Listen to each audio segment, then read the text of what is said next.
Ze beldurrezko ipuinak idaz daitezke nahita ez politikoak izan gabe.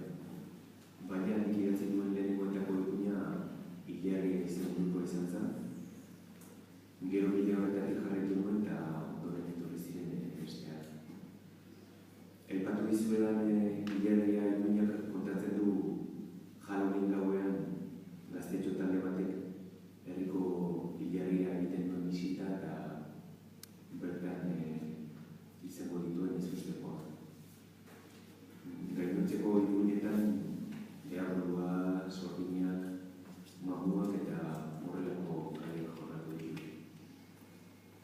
Beldurrezko generoan erabili izan diren gaiak eta giroak hartu ditut, baina gero jakina nire ukitasuna genuen.